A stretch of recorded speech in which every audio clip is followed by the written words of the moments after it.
சரவணன் ரொம்ப கோவமா வராங்க. வந்தது மட்டும் இல்லாம, "மயிலு இங்க வா" அப்படின்னு சொல்லிட்டு கூப்பிடுறாங்க.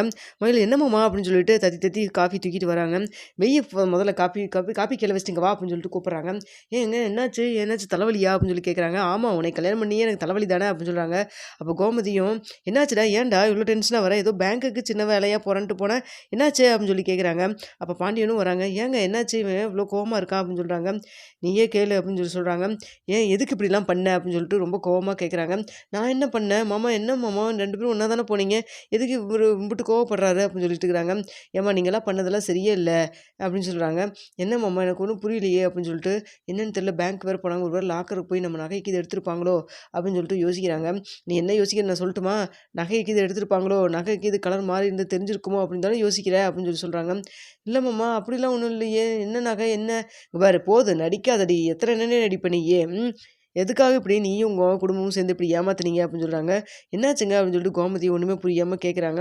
"இங்க பாரும்மா, இவ நகைன்னு சொல்லிட்டு இவங்க வீட்ல நகை போட்டான்னு சொல்லி நகைய கொண்டு போய் நம்ம லாக்கர்ல வச்சிருந்தோம்லம்மா, லாக்கர்ல வச்சது என்ன நகை தெரியுமாம்மா? கவரிங் நகைம்மா" அப்படின்னு சொல்றாங்க.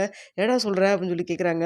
"ஆமாம்மா, இன்னைக்கு நாங்க பேங்க்குக்கு போயிருந்தோம். அங்க பேங்க்குக்கு போயிருந்தப்போ அங்க இருக்க மேனேஜர் சொன்னாரு, லாக்கர் ரொம்ப நாளா ஓப்பன் பண்ணாம இருக்கு. ஒரு தடவ ஓப்பன் பண்ணி க்ளோஸ் பண்ணிக்கிங்கன்னு சொல்லி சொன்னாங்க. அதனால சரி ஓகே அப்படின்னு சொல்லிட்டு ஓப்பன் பண்ணி வைப்போம் அப்படின்னு சொல்லிட்டு ஓப்பன் பண்ணலான்னு பண்ணோம்.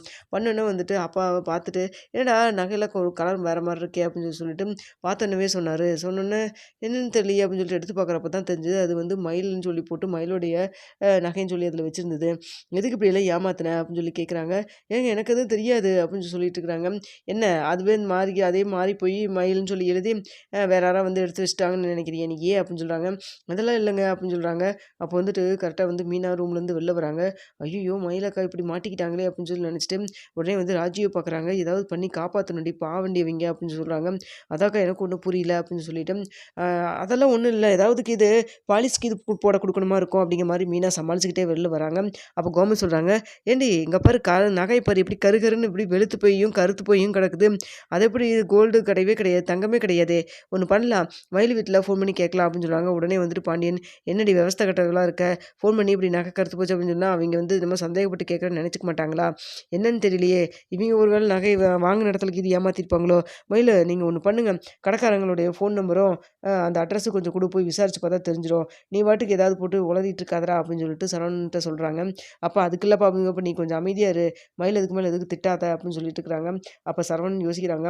எல்லா விஷயத்திலயும் ஏமாத்துறாங்க. கடைசியில நகை விஷயத்திலயும் ஏமாத்திருப்பா போல இருக்கு அப்படிங்கிற மாரி யோசிச்சுட்டே வந்து முறைச்சுக்கிட்டே நின்னுட்டுருக்காங்க. அப்ப வந்துட்டு மயில்ட்ட மறுபடியும் கேட்கிறாரு பாண்டியன், "அந்த கடையோட அட்ரஸும், ஃபோன் நம்பரும் குடும்மா. அங்க போய் பார்த்துக்கலாம், பேசிக்கலாம்" அப்படின்னு சொல்றாங்க. "இல்ல மாமா அது எனக்கு தெரியாது" அப்படின்னு சொல்றாங்க. "தெரியாதா? ஏம்மா எந்த நகை கடை எடுக்கிறப்ப நீ தானே கூட போன?" அப்படின்னு சொல்லி கேட்குறாங்க. "ஆமா நானும் தான் போனேன்" அப்படிங்கிற மாரி தலையாட்டிர்றாங்க. "அப்புறம் எந்த கடை எங்கே ஏதுன்னு தெரியாதா? சரி ஒண்ணு பண்ணு சரவணன கூட்டிட்டு நீ எந்த கடையில வாங்குனேன்னு கொண்டு போய் காமி" அப்படின்னு சொல்றாங்க. "அப்பா அதெல்லாம் ஒண்ணும் வேண்டாம்ப்பா" அப்படின்னு சொல்றாங்க. "ஏன்டா நீயும் வேண்டான்னு சொல்லி சொல்ற?" அப்படின்னு சொல்லி கேட்குறாங்க. "இல்லப்பா நான் தான் சொல்றேனேப்பா, அவிங்க வந்து தெரிஞ்சே தான்ப்பா தப்பு பண்ணியிருக்காங்க" அப்படின்னு சொல்றாங்க. "ஏன்டா இப்படி சொல்ற? பழிய தூக்கி உடனே போடுற? யாரு என்ன ஏது எப்படி நடந்தது என்ன ஏதுன்னு விசாரிக்காம எதுக்குடா இப்படி பழிய தூக்கி போடுற?" அப்படின்னு சொல்றாங்க. அப்ப மீனாவும், "எதுக்கு இப்படி சரவண மாமா இப்படிலாம் யோசிக்கிறாரு?" அப்படின்னு சொல்லிட்டு, "ஏங்க நீங்க தான் கடைக்கு சொல்றாங்கல்ல, அந்த கடைக்கு தான் போய் பாத்துட்டு வாங்களேன். இப்போதைக்கு இதுலேருந்து எஸ்கேப் ஆகட்டும் அக்கா" அப்படிங்கிறதுக்காக வந்துட்டு மீனாவும் சொல்றாங்க. அப்ப வந்து ராஜி சொல்றாங்க, "என் கடையில கூட ஏமாத்திருக்கலாம்ல" அப்படின்னு சொல்லிட்டு இருக்காங்க. "கடையிலலாம் ஏமாத்தல. இவிங்களும் இவங்களுடைய குடும்பமும் சேர்ந்து தான் ஏமாத்தியிருக்குது" அப்படின்னு சொல்லிட்டு இருக்காங்க. ஒரு வேளை வந்துட்டு சரவண மாமாவுக்கு எல்லா விஷயம் தெரிஞ்சு தான் வந்து பேசுறாரோ? அப்படிங்கிற மாரி வந்து மீனாவும் யோசிக்கிறாங்க. "ஏங்க ஏன் நீங்க வந்து திடீர்னு வந்துட்டு இப்படி அப்படி அவங்க மேல உண்மையாலுமே வந்து தப்பு பண்ணியிருப்பாங்க மாரி நினைக்கிறீங்க? ஏதோ இடத்துல மிஸ்டேக் ஆயிருந்திருக்கலாம்ல" அப்படின்னு சொல்றாங்க. "அதுக்கெல்லாம் வாய்ப்பே இல்ல. மிஸ்டேக் பண்றவங்களே இவங்களா இருந்தா" அப்படின்னு சொல்றாங்க. அப்போ வந்து பாண்டியனுக்கு சந்தேகம் வருது. "ஏன்டா இப்படியே பேசிட்டு இருக்கிற? என்னடா உன் பிரச்சனை?" அப்படின்னு சொல்லி கேட்குறாங்க. "பிரச்சனை எனக்கு இல்லப்பா. இதுக்கு மேல என்னால மூடி மறைச்சிட்டு இருக்க முடியாது. நான் உண்மைய சொல்லிர்றேன்ப்பா" அப்படின்னு சொல்றாங்க. "மாமா, மாமா, மாமா" அப்படின்னு சொல்லிட்டு உடனே வந்து மயில் இது பண்றாங்க. "என்ன அவன் ஏதோ சொல்ல வரான். நீ வேணா சொல்ல வேண்டாம்னு சொல்லி எதுவும் தடுக்குற? என்ன பிரச்சனை உனக்கு?" அப்படின்னு சொல்லிட்டு கேட்குறாங்க கோமதி. "இல்லங்க அத்த அது வந்து" அப்படின்னு சொல்றாங்க. "டேய் நீ சொல்லுடா சரவணா" அப்படின்னு சொல்லி கேட்குறாங்க. "இல்லம்மா, இவ படிச்சிருக்கான்னு சொல்லிட்டு என்னமோ 2 டிகிரி முடிச்சிருக்கா, 3 டிகிரி முடிச்சிருக்கான்னு சொல்லிட்டு எங்க வீட்ல கல்யாணம் பண்ணி குடுத்தாங்கல்லம்மா. அவ 1 டிகிரி முடிக்கவே இல்லம்மா. அவ காலேஜுக்கே போகலம்மா" அப்படின்னு சொல்றாங்க. "என்னடா உளர்ற?" அப்படின்னு சொல்லிட்டு பாண்டியன் கேட்குறாரு. "ஆமாம்ப்பா, இந்த விஷயம் எனக்கு ஏற்கனவே தெரியும். அப்ப கரெக்ட்டா வந்துட்டு நம்ம தங்கச்சியோட கல்யாண விஷய பிரச்சனை, கல்யாண வேலை எல்லாம் போயிட்டு இருந்தது. அதனால நான் என்னால சொல்ல முடியல. அதுக்கப்புறம் அடுத்தடுத்து நம்ம வீட்ல பிரச்சனை மேல பிரச்சனை வந்துட்டே இருந்தது. அதனால தான் இன்னும் போவும் முடியல, சொல்லவும் முடியல. அப்புறம் கடைசியா வந்துட்டு சரி ஓகே குழந்தை விஷயம் வந்தோனே, சரி ஓகே பார்த்துக்கலாம். என்னமோ நம்ம தலையெழுத்து அவ்வளோதான் அப்படிங்கிற மாரி நெனச்சுட்டு, நான் வந்துட்டு ஓகே மன்னிச்சு ஏத்துக்கிட்டு தான் வாழலாம்னு நினைச்சிட்டு இருக்கிறப்ப தான் கடைசியில பார்த்தா குழந்தை விஷயத்திலயும் போய் பேசியிருக்காங்க. நான் வந்துட்டு இவள திட்டி அனுப்பிச்சு தான் அந்த வீட்டுக்கு அனுப்பிச்சு விட்டுருந்தேன் அவிங்க வீட்டுக்கு. அங்கேருந்து இங்க வர்றதுக்கு அவளுக்கு வழி தெரியல. அதனால தான் சரி ஓகே ஏதாவது இந்த குழந்தை விஷயத்த சொன்னோம்னா வீட்டுக்கு வந்துடலாம் அப்படிங்கிறதுக்காக வந்து மொத்த குடும்பமும் சேர்ந்து நம்மள வந்து ஏமாத்தி வயித்துல குழந்தை இருக்குது அப்படின்னுலாம் ஏமாத்தி கொண்டு வந்து இவள மறுபடியும் இங்க விட்டுட்டு போயிருக்கிறாங்கப்பா அப்படின்னு சொல்றாங்க. என்னடா இவன் இப்படி கதை கதையா சொல்லிட்டு இருக்கிறான் அப்படின்னு சொல்றாங்க. அப்ப வந்துட்டு மயில்கிட்ட வந்து கேட்குறாங்க, "ஏம்மா நீ படிக்கலையா? காலேஜுக்குலாம் போகலையா?" அப்படின்னு சொல்லி கேட்குறாங்க.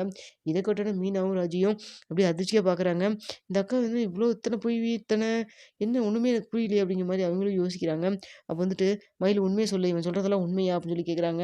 ஏன்பா அவ எப்படிப்பா தப்பு பண்ணிட்டு, அவன் குடும்பமே தப்பு பண்ணியிருக்காங்க. ஆமான்னு சொல்லி ஒத்துப்பா. அவ எப்படிப்பா ஒத்துப்பா? அப்படின்னு சொல்லிட்டு இருக்கிறாங்க. "டேய் நீ கொஞ்சம் அமைதியா இருடா" அப்படின்னு சொல்லிட்டு மயில்ட்ட மறுபடியும் கேட்குறாங்க.